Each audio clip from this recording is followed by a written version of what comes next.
እንዴት ናችሁልን? ተመልሰናል። ዛሬም በሌላ በቆንጆ ድራማ ተገናኝተናል። ፊልማችንን ስለምትወዱት ላይክ በማድረግ ጀምሩ እያለን እናንተም ላይክ እና ሰብስክራይብ በማድረግ አበረታቱን። ይህንን ቆንጆ ድራማም ተጋብዙልን። ፊልሙ ሲጀምር ሻኦ ወደ አዲስ ከተማ ለዩኒቨርሲቲ ትምህርት ስትመጣ በደስታ ለእናቷ ደውላ ከተማዋ እንደወደደች ስትነግራት እናያታለን። በመንገድ ላይ ያለችን በዛ ዩኒቨርሲቲ ከሚማረውና የምትወደውን የያነ ፎቶ ያየች ታውራለች። እዛ ስትደርስም ለራሷ መታጠቢያ ፕላስቲክና ኩባያ ስትገዛ ከፊት የምትመጣውን ሴት አለባበሷን እያደነቀች ሳታስበው መታጠቢያው ከእጇ አምልጦ ወደዛች ሴት እግር ስር ይወድቃል። የልጅቷ ስም ፋን ሲሆን መነጽሯን ዝቅ አድርጋ እያየቻት በፈገግታ አልፋት ትሄዳለች። ሻኦ ለምዝገባ ወደ ኮሌጁ አማካሪ አቶ ማይ ቢሮ ስትሄድም ክፍያዋ እንደተፈጸመ ይነግሯታል። ዞር ስትል ግን ያንን የምትወደውን ያን የተባለው ልጅ ታየውና ልታናግረው ስትሮጥም ፋን በመካከላቸው አቋርጣ በመግባቷ ያን አልፎ ይሄዳል። ፋን ክፍያ ያልተፈጸም ረጅም ሰልፍ ውስጥ ተቆመም። አንዲት ልጅ አቋርጣ ልትገባ ስትል ፋን መጀመሪያ እንድትገባ ብታስፈቅድላትም በኋላ ግን ስነ ስርዓት የለሽም እንዴ ብላ ተሰድባታለች። ፋን ብዙ ቦርሳዎችን ይዛ ስለመጣች ለማስጠበቅ አንድ ወጣት ቀጥራ ነበር። የዚያ ወጣት ጓደኛ ቺንግ መቶ 5ኛ ዓመት ሆኖ አሁንም ይህንን ስራ ትሰራለህ? ደግሞ ለኢንቨስተሩ እንድንገናኝ ቀጥረኸኝ እራሳ አትመጣም እንዴ እያለ ይቆጣዋል። ቺንግ ግን ወሬውን ለማስቀየር የጓደኛውን ሸሚዝ እንደሚያምር ይነግረዋል። ፋን ክፍያ ያልተፈጸም ካርድ ስታስገባ አስተናጋጇ ካርዷ መታገዱን ትነግራታለች። ቅድም የሰደበቻት ልጅም ቶሎ ከሰልፍ ውጪ የሰውን ጊዜ ታባክኝ ስትላት በንዴት ትወጣለች። ለባንክ ስትደውል ካርዱ የአባቷ በመሆኑ እሱ እንድጠይቅ ይነግሯታል። ወደ ቦርሳዎቹ ስትመለስም ቺንግ ቦርሳው ላይ ተቀምጦ ታገኘውና እንዲነሳላት ስትነግረው እየሳቀ ተነስቶ ቢሄድም ቦርሳዋ እንዲያነሳላት ጠይቀው ግን በኩራት ተዋት ይሄዳል። ፋን በእንዴት ቦርሳዋን ተሸክማ ወደ ዶርሟ ስትሄድም ደግ ሴት የሆነችውን የዶርሟ ጓደኛን ጂያንን ታገኛትና ሌላኛውን የዶርም ጓደኛቸው ሚነት አስታውቃታለች። በኋላም ሻኦ ወደ ዶርሙ ስትመጣ አራቱም የዶርም ጓደኞች ይሰበሰባሉ።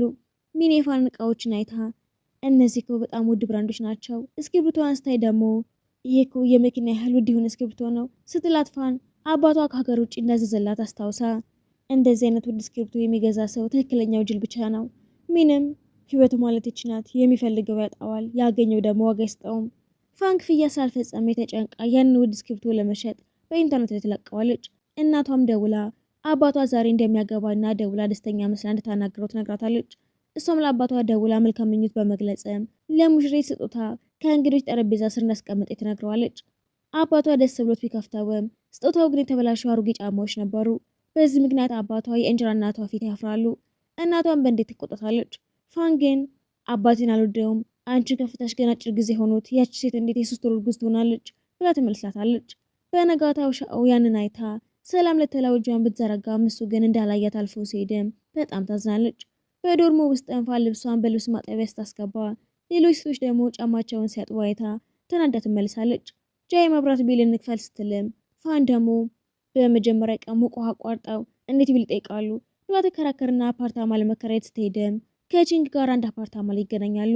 የሙሉ ዓመት ቅድመ ክፍያ በመክፈል አፓርታማውን ብትወስደብም ገንዘብ ስላነሳት ክፍያውን እንዲመልስላት ጠይቀው ባለቤቱ ግን እምቢ ይላታል።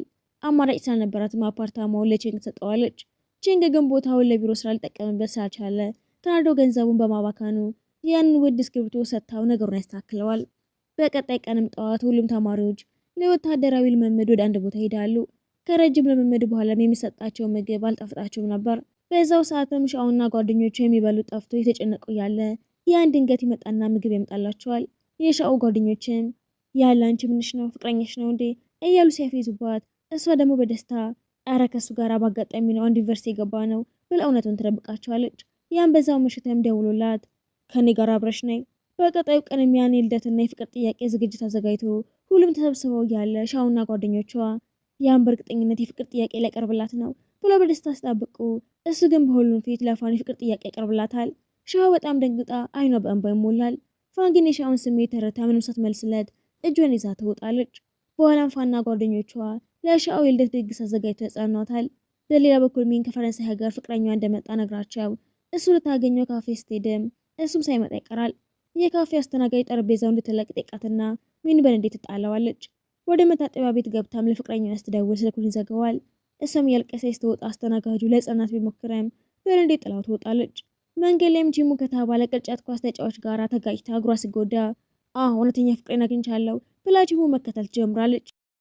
ሚን ጓደኞቿ እንዲንከባከቧት የልብ ህመም አለብኝ ብላ ውሸት ስትነግራቸው እነሱም አምነዋት ልብሷን ሰጥብላትና ሲንከባከባት ቢቆዩም በኋላ ግን ውሸቷ ይጋለጣል። ሚንቺ ሙን ለመከተል የቺሊንደር ቡድን ውስጥ ተቀላቀል። የቡድኑ መሪ ልጅ በሚል ላይ በቀጥታ ስርጭት መጥፎ ሬስ ታውራ ጓደኞቿ ገብተው ስርጭቱን ያስቆሙታል። ጃውን በስልክ ደውሎ ለሚን ውድ ቦርሳ እንደላከላት አስመስሎ በመናገር የሚንን ክብር ይታደገዋል። በኋላም በዩኒቨርሲቲ ውስጥም አንድ ወንድና ሴት በቤተ መጻሕፍቱ ሲቀራረቡ የሚያሳይ ምስጢራዊ ቪዲዮ በስልክ ይሰራጭና ትልቅ ሁከት ይፈጠራል። ቤተ መጻሕፍቱ ውስጥም የነበረችው ጂያ እንደሆነ ተጠርጥራ ከአማካሪው ከአቶ ማይ መጥሪያ ይደርሳታል። ጂያ ግን ያላደረገችውን ወንጀልና በቪዲዮ ላይ የነበሩትን ቺሙንና ፍቅረኛውን ላለማጋለጥ ስትልም ስምትልና ሲሰድባት በጸጥታ ተቀበለዋለች። ፋን ቪዲዮውን ጠይቃ ግልጽ ታደርገው በቪዲዮ ላይ ያለችው ሴትም የቺልደር ልብስ እንደለበሰች ይታወቃል። የቺሙ ፍቅረኛ እውነቱ ሊወጣ ነው ብላ በጭንቀት ራሷ አልተጎዳ ስትልም ፋንና አራቱም ጓደኛሞች የቺልደር ልብሱ ለሁሉም ተማሪዎች በማደለም የልጅቷን ማንነት ደብቀው ህይወቷን ያድኗታል። በኋላ ላይም ያለ ሻኦ አንቺ ሞኝ እያለ ሲቀልድባት ሚንም አንድ ወንድ ለሴት ልጅ ሞኝ ካላት ስለሚያፈቅራት ነው፣ እሱም ነገ አብረን ፊልም እንይ ይላትና ይቀጥራታል። ነገር ግን ፋን እሷ አታላይና ሌሎች ሴቶችንም በተመሳሳይ ሰዓት የሚቀጠር መጥፎ ወንድ መሆኑን ታውቃለች። ሻም የፊልም ትኬት ይዛ አስጣብቀው ውይ ዛሬ ስራ ስለበዛብኝ አልመጣም ብሎ መልእክት ይልካል። ነገር ግን ፋን ወዲያውኑ ያያንና የእሷን ፎቶ አብሮ ሲኒማ ቤት እያሉ ለሻው ትልካለች። እሷም ስትመለስ አብሮ መሆናቸውን ታይና ልቧ ተሰብሮ እያለቀሰ ትሄዳለች።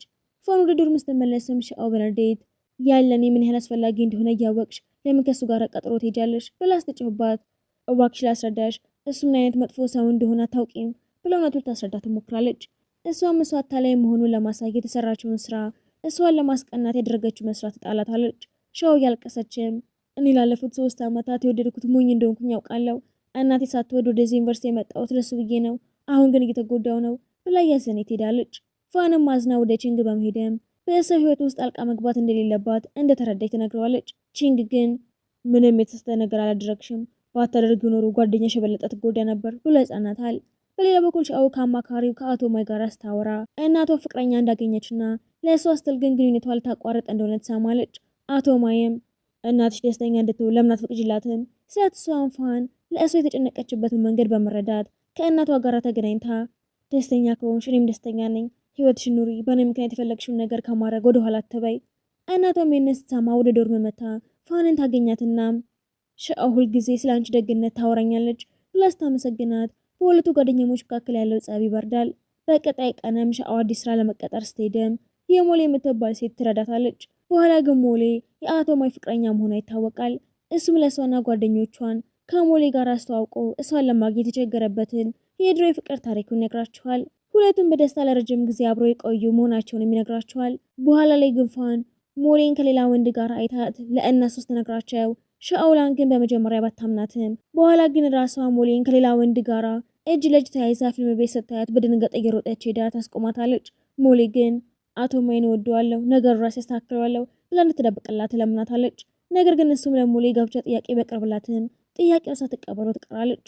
በኋላም ከሻው ጋር ሆኖ የድሮ ፍቅረኛዋ ከእንግሊዝ ሀገር በመመለሱ ምክንያት እንደሆነ አውቃለሁ፣ ምንም አይቆጨኝም ብሎ እውነቱን እንደሚያውቅ ይነግራታል። ከቫላንታይን ቀን በፊትም ይህን ፍቅረኛ ማግኘት ብትፈልግም ፋን ግን አንቺ እኮ የፍቅረኛ አገናኝ ነሽ፣ እስኪ ለኛ ለጀማሪዎች ምክር ስጪን ስትላት ፋን ሚስቶቹ ወንዶችን የሚቀርቡበትን የተለያዩ ዘዴዎችን ታስተምራቸዋለች። በመጀመሪያ ሚኒ የራሷን ምክር በጃኦ ላይ ለመሞከር ታስብና አንዲት ሴት ለእሱ የፍቅር ጥያቄ እንድታቀርብለት ስታረግ ጃኦም እኔ መጥፎ ባሪያ ልኝ ጉዳሻለሁ ብሎ ሲመልስላት ፋን ወንድ ልጅ እንደዚህ ካለ መጥፎ ሰው ነው ማለት ነው ያለችውን አስታውሳ ሚን በንዴት ትጮህበታለች። በሌላ በኩል ሻኦ በአቶ ማይ ፊት የፋንን ምክር በመከተል ምላሷን አውጥታ እየሳቀች ታወራ ማይ ግን ግራ ተጋብቶ ቆይ ጥርስሽን አሞሻል እንዴ ወይስ ምላስሽ ላይ ችግር አለ ብሎ ይጠይቃታል። ጂያ ደግሞ ቺንግ በራሪ ወረቀት ሲበተን አግኝታው የፋንን ምክር ተከትላ በፊቱ ጎንበስ ቀና ማለት ስትጀምር ቺንግ ደንግጦ በትክክል አልተኛሽም እንዴ ሂጂና ረፍት አድርጊ ብሎ ወረቀቱን ተቀብሏት ይሄዳል።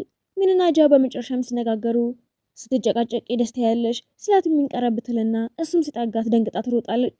ሚን ወደ ዶርም ተመልሳ ጂያ እኮ በእኔ ፍቅር እብድ ሆናል ብላ ስታወራ ፋንም ታዲያ ከተማረከብሽ ለምን አብረሽው አትሆኝም? እሱ እኮ የኔ አይነት ወንድ አይደለም። ዛሬ ደግሞ ሌላ በጣም የወደድኩትን ልጅ አየሁት። ሻውላን ግን እኔ ልላችሁ የሚፈልገው ያንን ሳናግረው ልክ እንደ ካርቶን ገጸ ባህሪ ነው የምመስለው ስትል ሁሉም በሳቅ ይፈርሳሉ። ሌላኛውም ጓደኛቸው ምክሩ እንዳልሰራ ስትናገር ፋን በሌላ ወንድ እንድትሞክረው ትመክራታለች። በኋላ ሚን ለጃኦ እኔ እናንተ ሁሉ ጊዜ እንጣላ ነበር፣ ስለዚህ በእኔ ፍቅር እንድትያዝ ያደረኩት የፋን ምክሮች መስራታቸው ለማረጋገጥ ነው።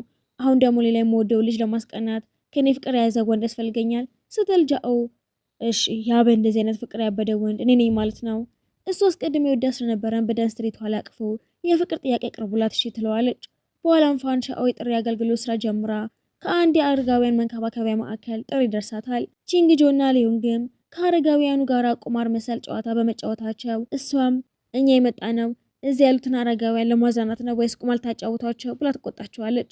በዝግጅቱ ላይም አንድ አረጋዊ ህመም የበዛበት ዜማ ሲዘፍኑ ግራ ገብቷት ምክንያቱም ስጠይቅም ሚስታቸውን ፈተው ልጃቸውን ብቻቸውን እንዳሳደጉና ልጃቸው ለትምህርት ከሄደ በኋላ ተመልሶ እንዳልመጣ ትረዳለች። አረጋውያኑም እኔ የራሴ ህይወት አለኝ ልጄን ለምን ናፍቀዋለሁ ቢሉም በውስጣቸው ግን ትልቅ ብቸኝነት ነበረባቸው።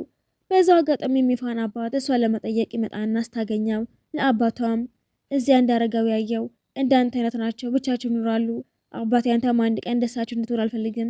ስለዚህ በቀደሙ ስህተት ትጸጸት ከአዲሱ ቤተሰብ ጋር ደስተኛ ሁን ስትለው አባቷ ልቡ ይነካል።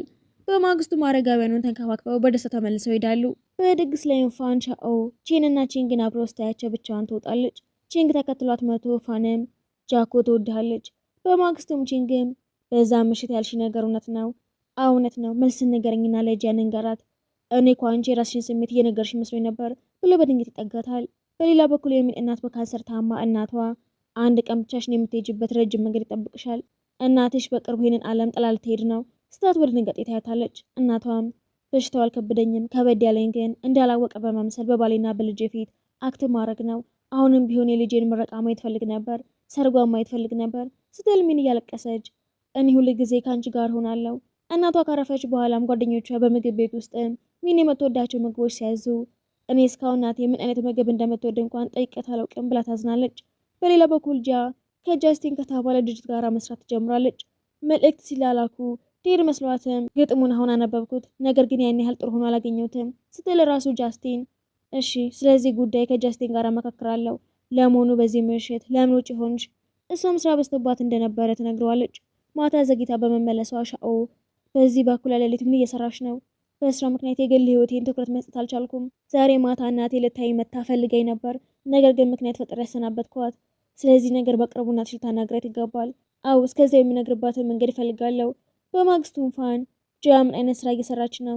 ከህይወቱ ከአመታት ያለፈው ያህል ይሰማኛል ስትል ሻኦም ዛሬ ለምን በጠዋት ተነሳሽ? እኔም ስራዬን መስራት አለብኝ እኮ። አንቺም ስራ አገኘሽ እንዴ? አላውቅም፣ ነገሩ ግልጽ ሲሆን እነግርሻለሁ።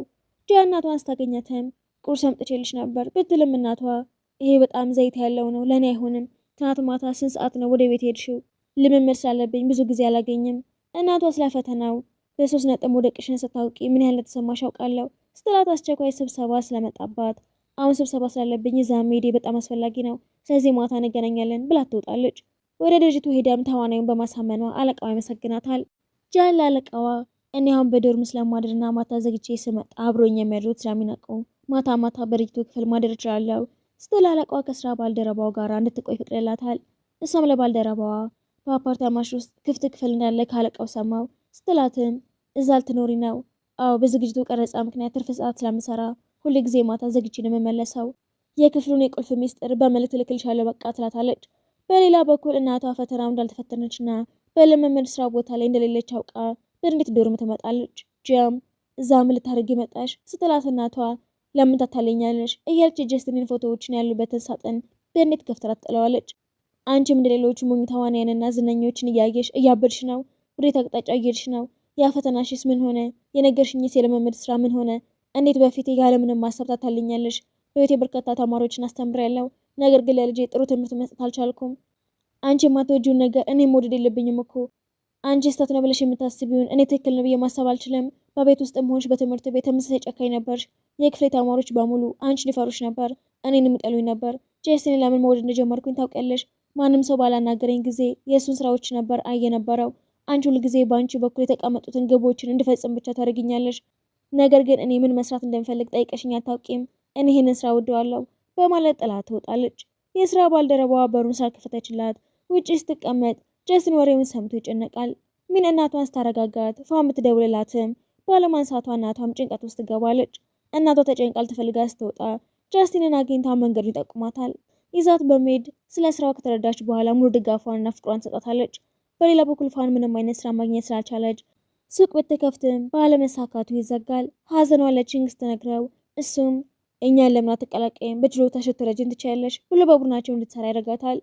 ለጓደኞቿ ገንዘባቸው መልሳ ቡድኑን የተቀላቀለች ቢሆንም ለአፖ ያደረገችው የሐሰት ሬቲንግ አፖ ከአፕ ስቶር እንዲሰረዝ ያደርገዋል። የቡድኑ አባልም አብደሻል እንዴ? ልታጠፊ እንደምትፈልጊው ከሷ ጋር በፍጹም አልሰራም እያለ ቢጮህባትም ፋን ስህተቷን ለማስተካከል ወረቀቶችን በማደል መስራቷን ትጀምራለች። ጓደኞቿ በሙሉ አፖን በማስተዋወቅ ይረዷታል። ጀም ስራ አስኪያጁ ዴን ብላ ስታናግረው የነበረው እራሱ ጀስቲን መሆኑን አውቃ ብትበሳጭም እሱ ግን አብራው እንድትሰራ ድል ይሰጣታል። ፋንን በሾፒንግ ሞዴል ውስጥ ለሊት ተቀን ያዘጋጀችው የተጠቃሚዎች ልምድ ሪፖርትን ለቺንግ ስትሰጠው የቡድኑ አባልም ጥረቷን አይቶ ንዴቱ በርዶ እንደገና ይቀበላታል። ሚንና ጃው ደግሞ ለወላጆቹ አስተዋውቋት አብሮ ደስ የሚል የቤተሰብ ፎቶ ይነሳሉ። የምረቃው ቀን ደርሶም አራቱም ሴቶች ተመርቀው ደስተኛ በሚሆኑበት ሰዓትም ሾው ለስራ ወደ ቤጂንግ ልትሄድ ስትልም አቶ መልሸኛት ይመጣል። በዛች ምሽት በር ላይ ቆሜ በነበረበት ጊዜ በጣም ተጨንቄ ነበር። ሁል ጊዜም በልቤ ውስጥ ለአንተ ያለው ፍቅር ይኖራል ብላ ስሜቷን ገልጻ ስትሰናበተው እሱም በቤጂንግ ራስሽን ጠብቂ። አራቱም ጓደኛሞቹ ወደፊት ህይወታቸውን ለመምራት ከተለያዩ በኋላ አዲሶቹ ተማሪዎች ደግሞ በዶርሙ ጠረጴዛ ላይ የተጻፈውን የስማቸውን አሻራ አግኝተው ይገረማሉ። በመጨረሻም ፋን ቺንግ ወረቀቶችን ሲያደል አግኝታው ምን ያህል ጊዜ ያለፈ እናንተ ሰዎች አሁንም በየዩኒቨርሲቲ ውስጥ ወረቀት እያደላችሁ ነው ብላ ጠይቀዋለች። ቺንግም እኛ በቀስታ እየተራመድን ነው፣ አንድ ቀን ይሄ ትንሽ ስታርታፓችን በጣም ትልቅ ድርጅት ይሆናል ብሎ በፍቅር ይመልስላታል። ፈልክ እንደ አራቱም ጓደኛሞች አይነት አራት ሴቶችን ስታይ ትዝ ብለዋት እኔ ናፍቄያቸዋለሁ ብላ መልእክት ስትልክላቸው ፊልም ይጠናቀቃል።